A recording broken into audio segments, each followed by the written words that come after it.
Attends, il y a ma monsieur. Sorry, I have a call. And I'm listening. I'm going to pass a semi-fian. 99 years. Hey, Nana. She 99 years. No one wrong. I've got your same. Now, children, Banner. I'm going to open you know, it's not for your mama, firing and you cannot.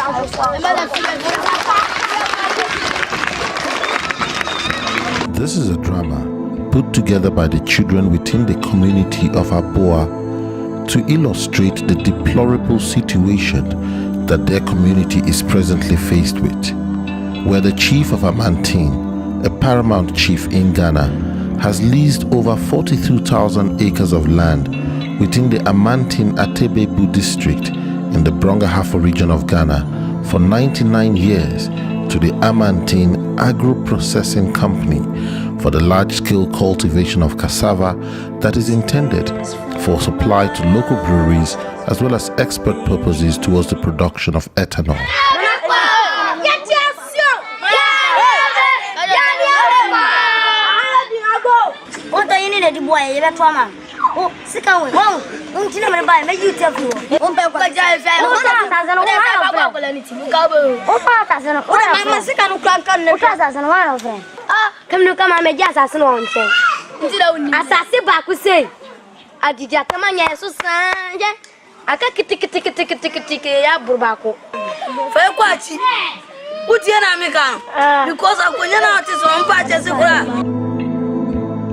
Here, the chief of Amantine, without appropriate consultation with the local community, bequeaths a large tract of land covering farmlands, schools, places of worship, and residential areas, thereby adversely affecting the sustainability of several communities within the Amantine Atebebu district. This is not a challenge that is unique to Ghana alone. Land grabs is a massive problem across West Africa, including Benin Republic. However, unlike in Ghana, where the traditional authorities are the crux of the problem of land grabs, in Benin, land grabs occurs in different forms and guises as a result of a constellation of factors that undermine social and economic development and which have made local communities and smallholder farmers vulnerable to food insecurity and extreme poverty.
In Benin, a country situated on the west coast of Africa, the agricultural sector constitutes the foundation of the country's economy. Out of the 9 million inhabitants, over 56% depend on subsistence agriculture for their livelihoods. This underscores the importance of farmlands for the country's large population of subsistence farmers. Unfortunately, the livelihoods of smallholder farmers are being threatened by the ongoing large-scale investments in arable land. Le Bénin, à travers les ministères qui sont chargés, particulièrement le ministère de l'Agriculture, fait tous les efforts possibles pour l'amélioration de la productivité, de la production agricole et tout le reste. Et dans un certain sens, nous pensons que nous avons besoin de passer à une autre échelle dans la production agricole. L'agriculture familiale conserve toute son importance pour le Bénin, pour le ministère, mais il y a aussi que pour passer à une autre échelle dans la production agricole, comme je le disais, on a quand même besoin de pratiquer l'agriculture sur des superficies qui généralement dépassent celles que nous avons traditionnellement, celles qui peuvent appartenir à un seul individu. Literature suggests that large-scale land deals to support the production of biomass is responsible for a massive level of land grabbing in the country, with several government economic policies geared towards attracting foreign investments towards the agri-fuel program of Benin. According to the Land Matrix, which lists large-scale acquisition by foreign investors, 9 deals covering over 1 million hectares have been made, all linked to agriculture. For instance, Hualien International announced its intention to set up a $5 billion venture with the China National Complete Import and Export Corporation Group, Complant, and the China Africa Development Fund for the production of ethanol. The structure for this joint venture deal involves some notable concessions from the government of Benin, including the contribution of 4,800 hectares for a sugarcane and cassava plantation, as well as exemptions from import taxes and allowances for wage discrimination between employees of Chinese origin and local workers, without enough consideration in terms of beneficiation for local communities. It is not only Chinese companies that are involved in such deals. There have been similar large-scale acquisition of land from countries such as Brazil and Saudi Arabia, etc. L'accaparement des terres est un véritable problème au Bénin. Pourquoi? Parce que aujourd'hui, beaucoup de paysans, surtout les petits paysans, se plaignent. Ils se plaignent véritablement au point où parfois même ils intentent des actions en justice contre ceux qui sont en train de leur arracher leurs terres. Voilà. Après ces plaintes, nous enregistrons aussi d'autres situations où, parce qu'ils ne trouvent plus à manger, parce qu'ils ne trouvent plus de terre à cultiver. Troisièmement, le problème est réel parce que partout où on passe maintenant, c'est de grandes plaques, de très grandes plaques où on écrit accès interdit, propriété de X. Voilà, donc ceci ne se faisait pas constater, remarquer avec une telle ampleur. Mais aujourd'hui, partout où on passe, c'est propriété de, partout où on passe, c'est des plaintes, partout où on passe, c'est des problèmes des paysans.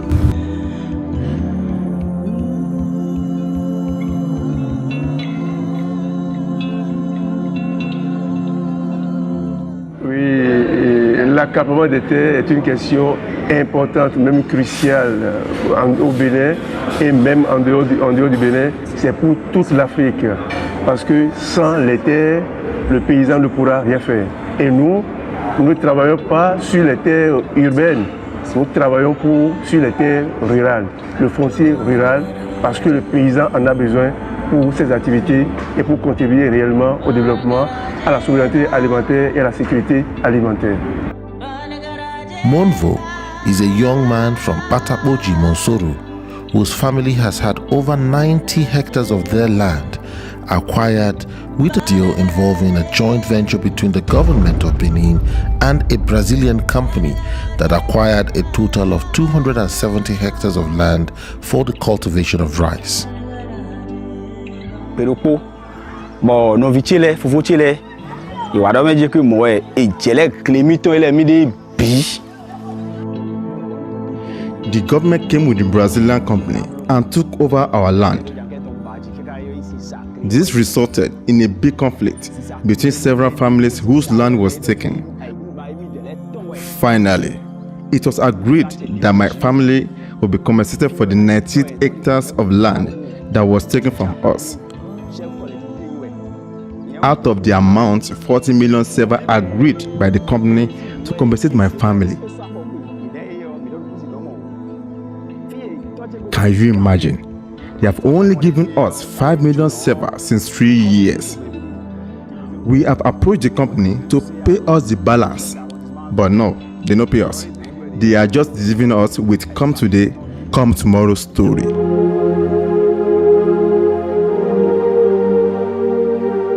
From the accounts of the villagers, it does not appear that such projects are based on appropriate assessments to understand the impact of such investments on the community, thereby resulting in a detrimental effect on the local people and the environment. In addition, there's not a great deal of transparency about these projects through appropriate stakeholder engagement with the local communities. The company consulted us at the beginning of the project to tell us about the opportunities, that this project would bring to us. There were no detailed studies about the impact of the project on our community. There is more to land grabbing in Benin than large-scale land acquisition by large corporations. D'abord, il y a le gouvernement, les hommes politiques. Deuxièmement, c'est les étrangers. Koweïtiens, Séoudiens, Chinois et tout récemment les Brésiliens. Voilà. Maintenant, c'est les commerçants, les opérateurs économiques parce qu'ils ont l'argent. Voilà les 5 catégories d'acquéreurs que nous retrouvons dans notre pays, le Bénin ici. The underground experience highlights various social and economic governance issues that contribute to the rush for farmlands in the country, which has led to local communities and smallholder farmers being dispossessed of their land with severe consequences in terms of food security and poverty. Pas de terre, pas de nourriture, pas de vie. Where is our land? Where is our land? Nous souffrons.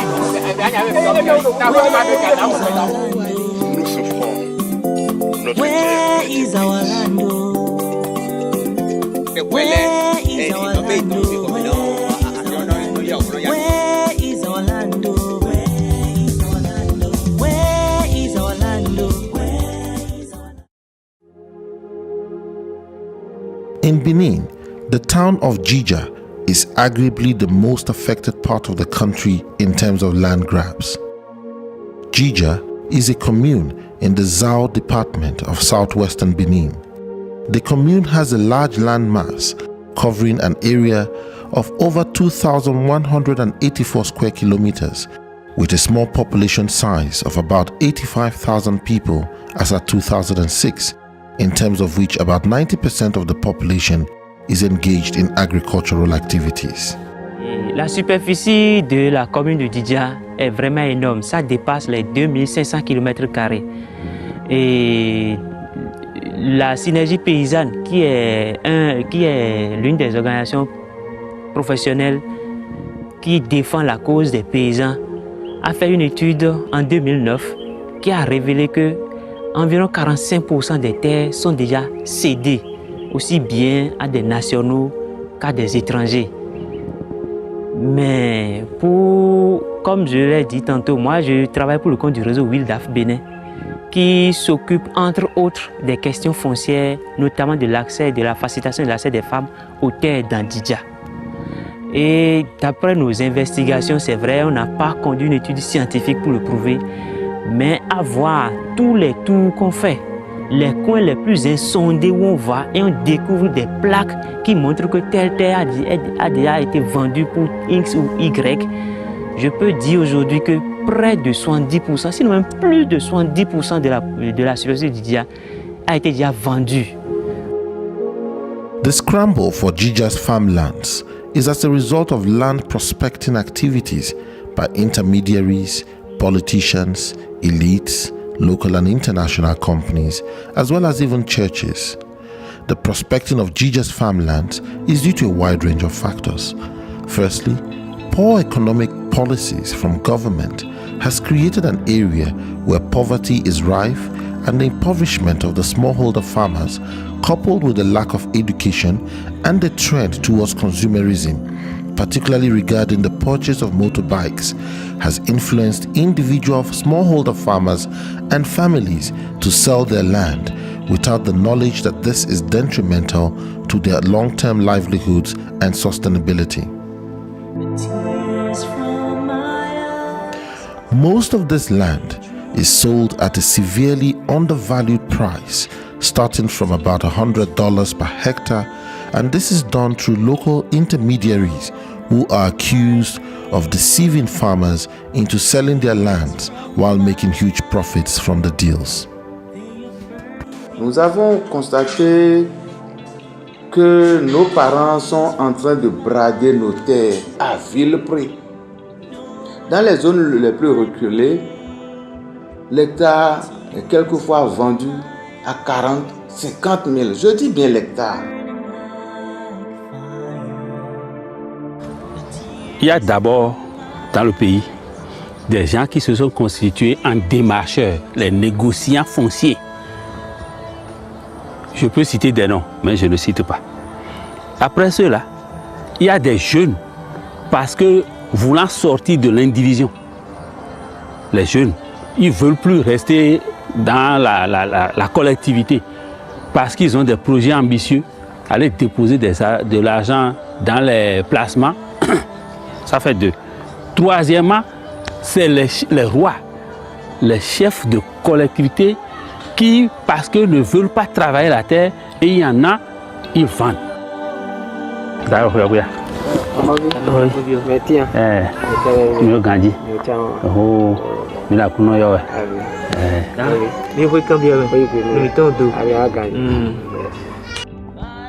Similar to Ghana, there is also the trend of customary authorities selling off family land to outsiders who may either become landlords or leave the land idle.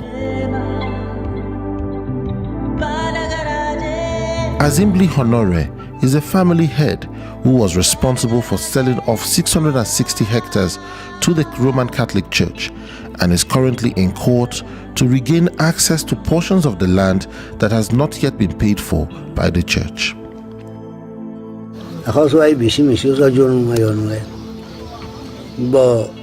We were struggling to get yields from the land due to land losing fertility and pastoralists destroying our crops with their cows.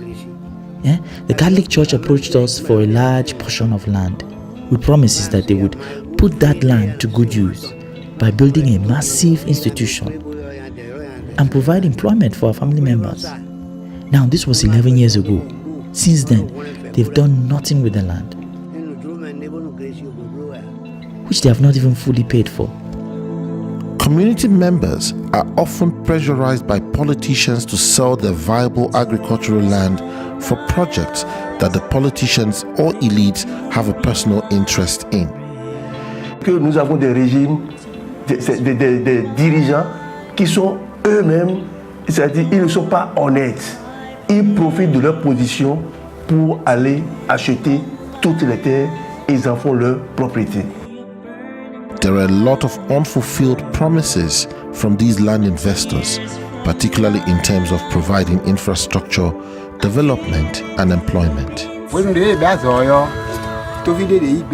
At the beginning of the project, the company employed some of our people, to work on site most of the time. That was during the inception phase, but they have all been laid off now, as the company is presently not even in operation. The plant has been built, but not yet commissioned. At the beginning, all the families whose lands were taken by the Brazilian company were asked to present 10 people each from their family.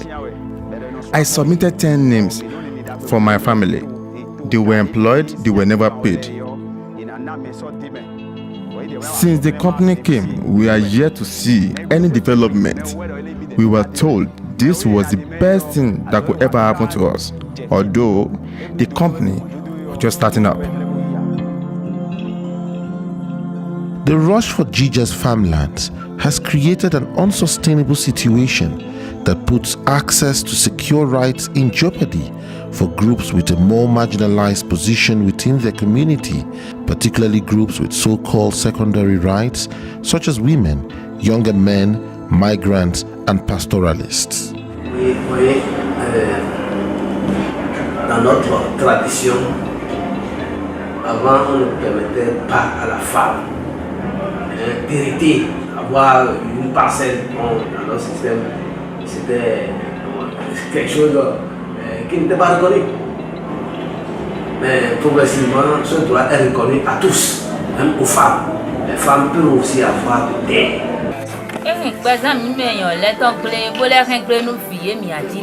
The constant selling of our land has a terrible impact on us women and the children and the old people in our community. We are just excluded from the discussions about the sale of land, even though we suffer the consequences the most.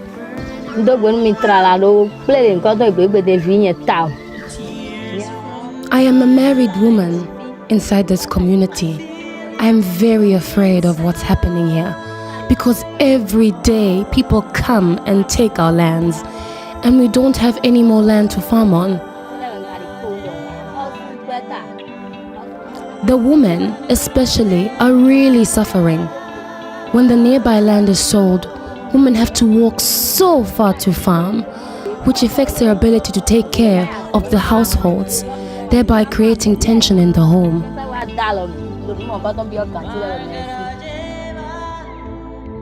The most prominent feature of land grabbing in Jija is that when the investors acquire the land, they cordon off the land without putting the land to any productive use, which has turned Jija into an area of vast empty unused land.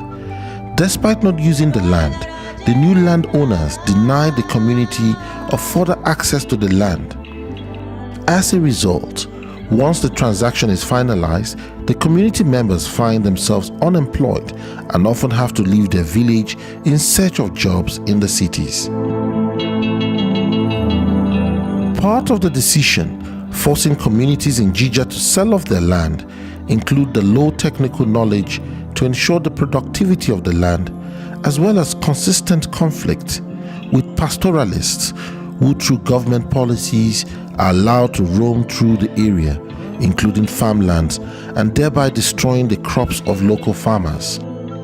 As a result, conflicts between local farmers and nomadic pastoralists are quite frequent and sometimes violent. Apart from the conflicts with these pastoralists, there are also conflicts between local communities and villages over customary ownership of land. Such conflicts over land are frequent and partly the result of informal and unregulated land markets where fraud is common and rife. Undertake effect from the death destiny. Yeah, but what there is nothing inside that says that they are taking land. Yeah. And that Jija they say is not this village, they just say Jija. Yes, in this whole situation of land grabbing and land selling, they are vulnerable. People come up, some politicians, some other communities, some other people can come up with some, create like there's a trouble, demarcate and sell part of their land. The reality is that international law protects these guys. Yes. International law. So you can tell the truth. Even local law. Even local law protects these guys. Since they don't know the law. Yes, since they don't know the law, they can be bamboozled. Yes, and so they on. abuse them. But the reality is that this community have been here for 200 years. You cannot move them out of this land without appropriate compensation, without even relocating them. There needs to be strengthening across board in terms of land management systems, particularly with regards to customary land. This should include stricter regulations for purchasing land that are aligned to international standards and norms.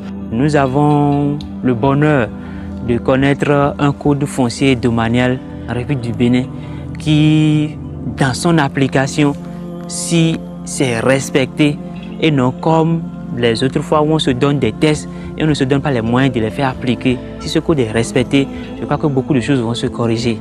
Avant cette loi-là, la loi 2013-01 du 14 août 2013 portant code foncier et domanial revenu du Bénin, il y avait plusieurs lois qui régissaient le foncier au Bénin. Et l'existence de ces plusieurs lois créait déjà des problèmes. Le deuxième problème, c'est qu'il y a l'insécurité foncière. Ce qui fait que les gens ont peur d'investir.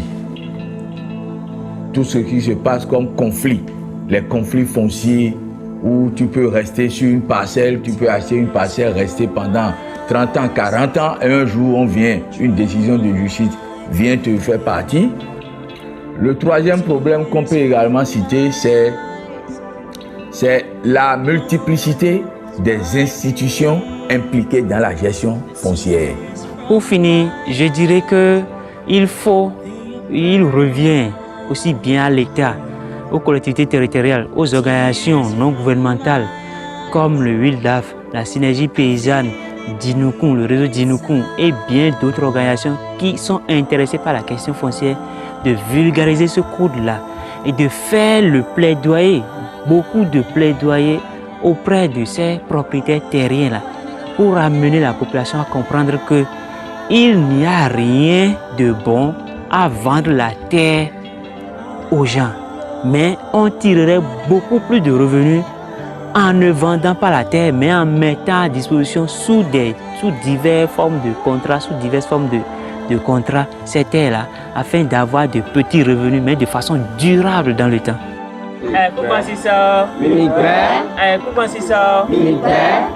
The rural communities in Benin, supported by many local associations and NGOs, are demanding that technical knowledge and capacity in terms of land management for rural landowners should be developed so as to ensure that landowners are able to utilize their land productively.